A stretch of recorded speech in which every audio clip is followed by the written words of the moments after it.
The US in a group alongside Iran, Wales and the mighty England, who were in action at Wembley yesterday as they took on Germany in that 3-3 draw. A lot of points to take away from that tie. The big one, though, we will discuss now with Mark Ogden, who joins us. Mark Ogden, who, of course, just last week wrote an article defending Harry Maguire. He didn't do you many favours at Wembley, Mark. No, listen, I feel like I've become a bit of a cheerleader for Harry Maguire. I think that's kind of a bit wrong, a bit misplaced. I've got to be honest, I think he was awful last night. It was a terrible challenge that gave away the penalty. He lost the ball for Germany's second goal. He had a terrible game, and I think all the questions that have been asked about Maguire, which, I asked in my piece last week whether he was able to play at his best level after not playing for Man United for a month, were answered. And I think the question now is, if in the next 2 months he barely plays for Man United, can he go to the World Cup and can he start in the World Cup? I think he'll go to the World Cup, but I don't think he can start. But then the problem is England don't have many options at the back. I think we saw John Stones got injured last night with a hamstring. I'm sure he'll be fit for the World Cup. But England's depth at centre-half isn't great. And I think Maguire goes because Southgate trusts him. He believes he's still a player that is an important player. But, on current form, he doesn't justify his starting spot. So why would you take him in the squad if you're not starting him, Mark? Because you look at England's central defensive options and they aren't overloaded with great players, are they? I mean, John Stones will start if he's fit. And then you look at Maguire, not playing very well. But then what have you got? You've got Conor Cody, doing well at Everton, but is he international class? Maybe, maybe not. Hasn't played many games. You've got Tomori at AC Milan. Southgate had him in the squad at the weekend, didn't play him.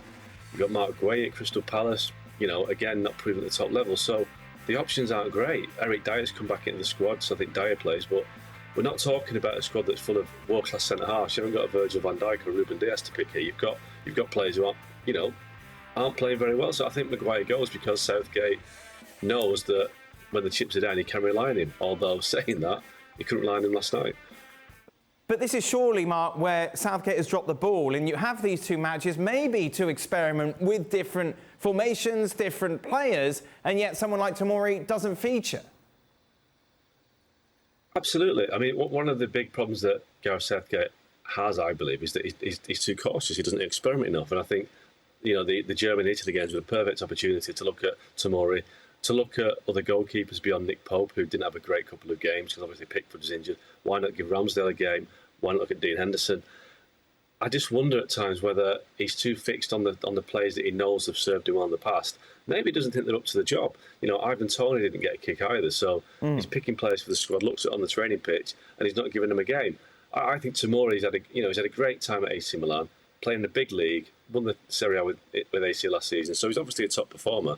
And I think you've got to play him because, Southgate has to have in the back of his mind this possibility that Maguire will play maybe 2 or 3 more games the next 2 months for United. So if that's the case, we saw him on Monday night, how rusty he looked, having played, barely 10, 11 minutes in the last month for United in the Premier League. So if in the next 2 months it's a similar story, he needs to have another option. So I just don't know why he didn't play tomorrow. I can't understand that. You have these games, these Nations League games, they've already been relegated. So the Germany game was kind of irrelevant in that sense. It didn't matter in sense of England being relegated or promoted or whatever. It was a dead game. So he should have experimented more. The reason he didn't was because they've had such a bad run of results recently that he couldn't afford to lose in the last game at Wembley for the World Cup.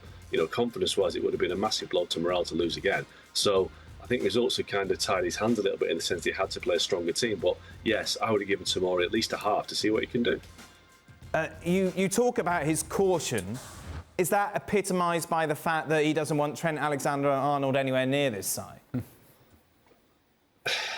Maybe, but I think Trent Alexander-Arnold's had a terrible season for Liverpool, hasn't he? I mean, the Napoli game was the exhibit A of his ability not to defend. I mean, he just can't defend at the moment. If this season his ability to defend has deserted him. He's great going forward, scores goals, free kicks, whatever. He is a very, very dangerous player in the opposition half. But he's becoming dangerous to Liverpool in his own half because he just switches off. Teams are targeting that side of the pitch now for Liverpool. The left side of the attacking side is constantly getting rewards by going at Alexander-Arnold. So Southgate is seeing that. He doesn't want to take the risk because he's also got Kieran Trippier, Kyle Walker and Reece James at right back. Right back is his strongest position in the team. So Alexander-Arnold is 4th place in that list. So why take him? Why risk him? The strange thing is he's picked him in the squad. He's not given him a game. So that was a strange one, because why pick him in the squad in the first place? But I think on the form that he's showing right now, you can't pick Alexander-Arnold as a right back. You could take him maybe in a 26-man squad as a possible additional midfielder if you're going to play right back behind him. But then you're experimenting at a World Cup, and Southgate is not one for experimentation. So I just don't see where he fits in. Oh, Southgate. Take a risk, roll the dice. You look at that starting 11, everything is just so blurred. We've just seen it, Mark, and we saw it in the final, didn't we? We take the lead against Italy, we don't know what to do with ourselves now. How does this happen? And then we're 2-0 down against Germany yesterday, and that's the only time we actually get going and attack teams. I'm sounding like a fan, which I am, and I understand that, but it is frustrating when you just see them playing with the shackles on so much, and it's only when the chips are down they think, oh, we better go for this now. Listen, you can talk about the World Cup semi-final in 2018 against Croatia, the same thing. England's problem is, and has been for a long time, their lack of creativity in midfield. They haven't got a player like a Luka Modric or a Verratti, somebody that can, a Pirlo back in the day, somebody who can get the ball, control the play, take the pressure off the back four, create chances for the forwards. Bellingham was brilliant against Germany. And I think, Calvin Phillips, if he's fit, does a job. Declan Rice does the job. But none of those three are creative players. The players that can get up and down the pitch, they can put the screen in front of the back four, but they're not players that can control the tempo of a game, can dictate, control it for 20 minutes, take the pressure off the rest of the other team by just keeping the ball. England can't do that.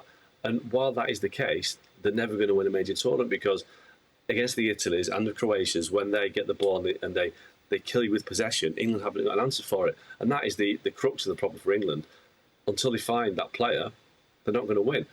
But they've got some very good players, and I don't think Southgate is a coach who is bold enough to find a way to win. Now, if Gareth Southgate, for whatever reason, I'm not going to go to Qatar. Now, he will do, there's no doubt about that. And they said, well, what can we do? If you gave Thomas Tuchel the job, Thomas Tuchel would be, what would he get out of that squad that Gareth Southgate wouldn't do? But Tuchel is an elite Champions League manager. That's the sort of quality you need to turn this England team into a World Cup winner.